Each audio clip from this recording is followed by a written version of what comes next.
Hello, hello, hello. All right, cool. Scene one, take one. How am I going to phrase this? Whoa, stop right there. Before we get into this episode, I am Venmoing one lucky winner $50. All you have to do is like this video and comment down below. And if you get chosen, I will reach out to you and Venmo you $50. Just a little lunch on me. Anyways, let's get in the episode. Scene one, take one. Who the fuck has it figured out? Welcome back, ladies and gentlemen, to another segment or another edition of Troy Talks a Lot. We are back, better than ever. I hope that you're doing well physically, emotionally, and sexually. Physically, I'm doing great. I'm wearing a crop top because my arms are looking fantastic. Mentally, emotionally, however you'd like to preface it, I'm doing just dandy. And sexually, I plead the fifth. Anyways, you guys have been asking me to do longer episodes, so I'm hoping to make this one about 20-30 minutes-ish. But depends on how long I talk and how long I'm feeling good for the night. So anyways, like I said, let's just dive right in because I don't want to waste your time and I don't want to waste mine, even though I don't have anything else going on tonight. Anyways, ladies and gentlemen, if you're pouring up tonight, having a glass of wine, please do it in my honor. I'm not drinking tonight. I said I'm going to be on a 2-3 week dry spell just because I just want to do it. So I'm not drinking for the next 2-3 weeks until my friend's birthday. I said I made myself a promise this morning that I'm not going to do that. So without further ado, ladies and gentlemen, please sit back, relax, and enjoy the show because this is Troy Talks a Lot. Yo. So this past weekend, I went out with a friend. We went out to dinner. And this friend in particular is doing very well for himself. He's managing a very big artist who you would know if I were to drop his name.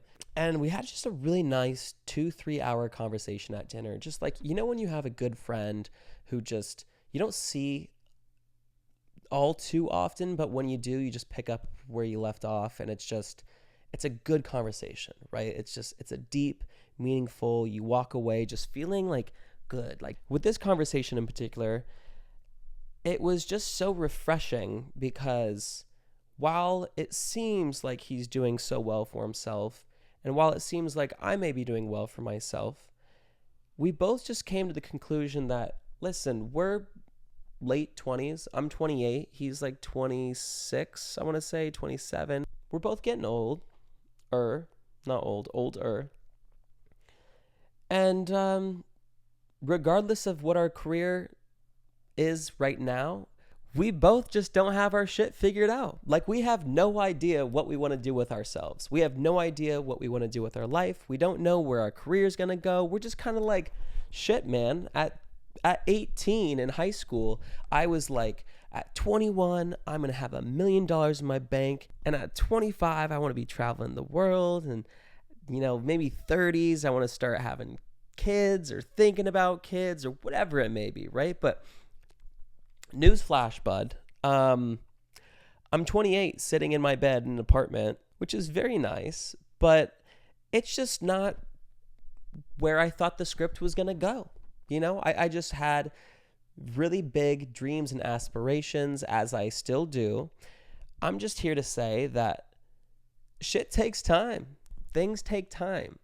And just because it didn't work out in the first year or two when you graduated college doesn't mean that you're a failure. Even if it doesn't work out 10 years after college, that doesn't mean you're a failure. What did they say? Like Jeff Bezos didn't really start, like Jeff Bezos like started his like Amazon in his garage at like 40 or some shit like that. Like didn't Steve Jobs like dedicate his life to creating this iPhone, creating Apple, and it didn't even start picking up until he was like 40s, 50s. It just giggles me that at 18, I thought by 25, I would have my complete and utter life just all figured out. And well, newsflash for you guys, I talked to a lot of people in my industry and a lot of people in careers that are much bigger than mine. And half of these people, actually, fuck it, not even half, 99% of these people don't even have their shit figured out. They don't. From an outsider looking in, it may seem like, hey, I've got it all figured out. But just let me tell you right now, I don't. I do not, but that's okay. Like I have no shame in saying I'm definitely not where I want to be, but I'm working my ass off to get there. I think a lot of people just forget that the grind is the fun part. I was having a conversation with my friend Frankie today, and I was just saying, I'm grateful for these times when you have the ups and downs. I'm grateful for the downs because it makes the ups just so much sweeter. And to me, people working towards their goals and their dreams have to learn to enjoy the process, because the process is the fun part. They always say if you enjoy what you do, you never work a day in your life. And I feel like that's just so important in whatever career choice you choose, because there's so many people that I see that are so miserable with these career choices or these jobs that they're doing, and you could tell they just don't want to be there. And I get it. Like, sometimes you have to make ends meet. You know, sometimes you have to work 2-3 jobs and you don't want to fucking do that. But like, you have to do that to put food on the table, or, you know, provide for your kids, or get a little extra spending money to help fuel the dream after your 9 to 5. Some people really just choose these careers that they don't enjoy, and all they do is just live for the escape.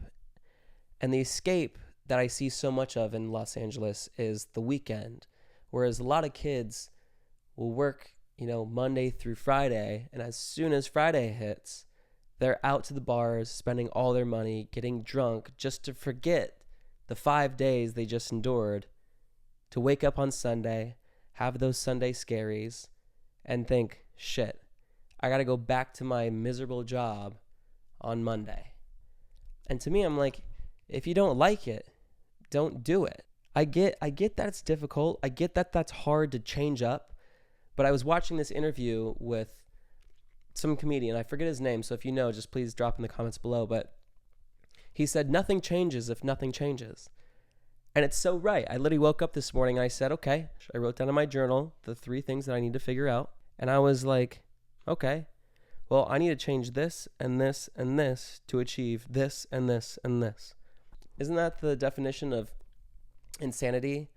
Is doing the same thing over and over and over and expecting a different outcome. And so I'm here to tell you, if you don't enjoy what you're doing, switch it up. Switch it up. If nothing changes, nothing changes. It seems like such a silly phrase, but it's so true. Like, it's always the simplistic things that are just really hit to the core. If nothing changes, nothing changes. I always laugh at Gary Vee, who says, oh, you're 34, you're so young, you got your whole life ahead of you. But I'm here 28, I'm thinking to myself, like, Troy, what the hell? Like, where did all this time go? Where did this time pass? And growing up, you know, I feel like you have to try things and fail at things and, you know, get in trouble and be stupid for a little bit just to, it's such a learning curve. It's a process to just maturing and appreciating, like, just appreciating life. But when Gary Vee says, oh, you're 30, you're so young, you have so much time ahead of you, there's times when I'm like, dude, what the hell are you talking about? Like, that's the problem. I'm 30. I'm supposed to be getting married and having kids. But to me, that's just society telling you what to do. That's not you telling yourself what to do. And only you know when you're ready for that. I don't think you need to rush that. I don't think a lot of people need to give in to the stereotype of, oh, by 30, I got to have 3 kids, a picket fence, house in Texas, and, you know, a dog named Bubbles running around. Like, I think Gary's right when he says you have your whole life ahead of you. And I think that's when you just throw a whole bunch of shit at the wall and see what sticks. And the few things that stick are the ones that you go after in your 30s. The things that stick in your 30s are the ones that you really hunker down on. The ones that, you know, oh, maybe I want to be a pilot. Maybe I want to be a content creator. Maybe I want to be a Taekwondo master. Maybe I want to, you know, be a chef. You throw them at a wall and maybe the chef sticks and the Taekwondo master sticks. So you got to try a lot of shit when you're young. And I feel like that's why a lot of people are like, shoot, I don't have it figured out. But you're figuring it out because you're trying things and you're finding out what you like and what you don't like and what you're good at and what you're maybe not so good at. I think you funneling down what you're good at, what you're not good at, is you finding success on your journey to your goal, to your dream. So when you're late 20s, early 30s, you now have a much more tunnel vision on what your career is going to be or what your career is going to look like. And so to reiterate, I feel like by you trying things out at a young age and just seeing what you like and what you don't like and what works and what doesn't work, that's you weeding out the waste of time and the distractions for you to really hone in and hunker down and have some sort of tunnel vision on your goals. Sorry, I had to restart the camera. My dad always told me, he said, find what you're good at and really hone in on your craft, and the money will then follow. And it's so true, because a lot of people always expect, oh, I'm going to be the best videographer ever, or, oh, I'm going to be the best teacher ever. But you have to work your way up in order to, one, have people notice your skills, and two, actually start monetizing your services. It's not like you think Steven Spielberg just decided, oh, I'm going to be a director today, and now you're going to pay me $50 million to shoot this movie. Absolutely fucking not. Absolutely not. That guy used to sneak into Universal Studios and act as though he was supposed to be on the lot with like a fake name tag. And you could fact check this because I went on the Universal Studios tour ride and this is what they said. And that guy used to sneak into the lot, walk onto sets when they're filming movies, commercials, whatever it was, act like he was supposed to be there, and just worked his way up until he basically got a shot to become a huge, massive director. Now, that wouldn't probably happen these days with the amount of security and shit, you know, going on at lots, and just in general, it's a little bit harder to kind of sneak around, but it just goes to show if you really want it, you'll make it happen. And unfortunately, a lot of people these days just don't really fucking want it. They just don't, you know? They say they want it. They dream about it. But again, those dreams never leave that pillow. That's why people love to be around success, be around people that are wealthy and successful, because there's so many fucking losers in this world. It's true. It's hard to hear, but people freak out about, you know, being with athletes or being with artists and movie stars because maybe they had dreams of becoming, you know, an athlete or a movie star or an artist, but after a year or two into it, they gave up because they're just like, it's not working out.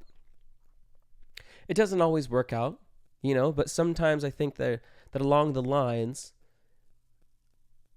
there are opportunities that people might miss or they might not take because they're afraid, which could have led into bigger and better things that they probably could have never imagined. This is a good episode, by the way. This is a really good episode. It's funny because in my field, a lot of kids are always posting their highlights. That's probably what 90% of social media is, right? Why would you ever want to post the downfalls? Why would you ever want to post the bad? Why would you ever want to post the negative? Why would you ever want to post the depressed shit? Which is why people think that social media is so fake, because so many people just post their highlights.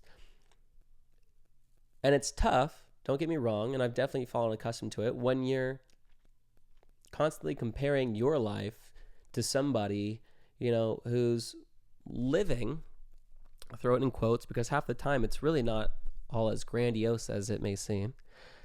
But it's difficult when you're comparing yourself to somebody's luxurious life, you know, especially when they're 18. When you're looking at an 18-year-old driving a Lamborghini down Rodeo Drive and, you know, whipping up the Sunset Hills into their mansion, sometimes you're just like, fuck, what am I doing wrong? And you have to just accept that, hey, that was God's plan for them. That might not be his plan for you. People on social media have to stop comparing their behind the scenes to other people's highlight reel. That's it. People on social media have to stop comparing their behind the scenes to other people's highlight reel. That's what social media is these days. So many people just post the good and the good and the good. Like, who wants to see the bad? How many people want to see the struggle?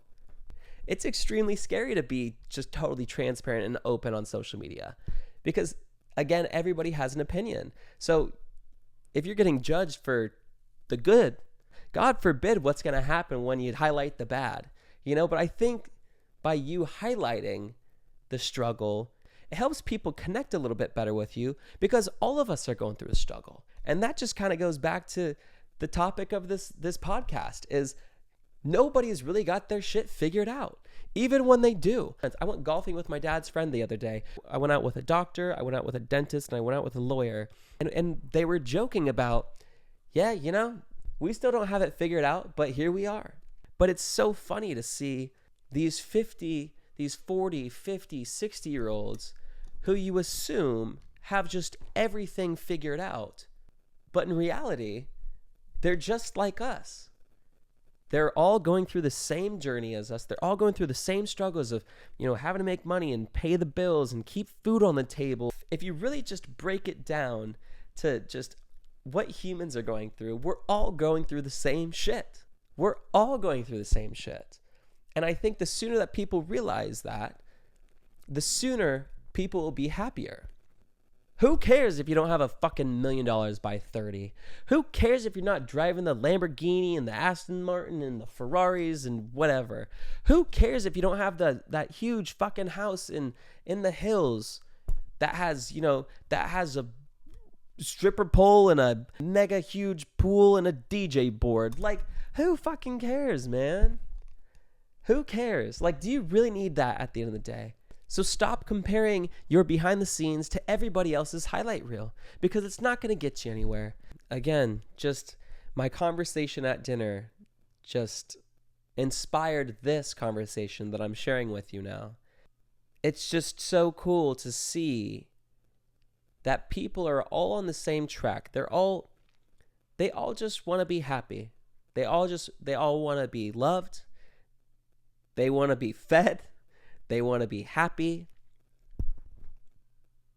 They want to be accepted by others. That's really what it comes down to. Some people have a little bit higher aspirations. Some people are totally content, like I said, having a cute little shed in Texas with a couple of cows, a couple of chickens, and a tractor. Some people want planes and limos and mansions and yachts. But if you really break it down, both of those people still have to work to get those things. Both of those people still experience struggles along the way to achieve those goals, those dreams. That's life in a nutshell, Everyone wants to have fun. Everyone wants to be loved. Everybody wants to have friends. Everyone wants to feel accepted. Everybody wants to live. But so few people do. So to conclude all of this, if it means anything to you, and I hope that it kind of brings you a little bit of peace and comfort, nobody actually has it figured out. As much as they want to present themselves on social media or just, in person, flexing their cars and their houses and their pools and their jewelry and shit, like some people may be a little bit further on in their journey than others, but that doesn't necessarily mean that they've got it figured out. People still experience a little family drama at home. People still experience hardship. People still experience, just shit that goes on at work. I do. So do you. So anyways, thanks for sitting down and chatting with me for a little bit. Just remember, not everyone's got it figured out. A lot of people don't have it figured out. Nobody's got it figured out. I don't even know if I should say that. But yeah, just enjoy the journey. Because the journey is the fun part at the end of the day. You see all these millionaires who found success. And a lot of them just say, I really just missed the journey. Because that was the exciting part. That's the fun part. And even though it doesn't seem like it right now, once you get there and once you achieve whatever you're trying to achieve, you'll look back and be like, wow, well that the struggle was the fun part. Now I have the reward. Now I can go do some cool things with it. But just the excitement of the unknown and what's to come next, I think is really where the fun begins. So just enjoy it. Enjoy the ups and downs. I know it's tough, and I know it seems like, fuck, I just can't see a light at the end of the tunnel, but you got it. Keep your head down, limit the distractions, and go for what you want at all costs. Okay, anyways, I love you guys so much. Please subscribe, leave a like, comment down below. I respond to all the comments in the first 24 hours. With that being said, Troy Talks a Lot is out. I don't know why I thought I was a rapper. Peace.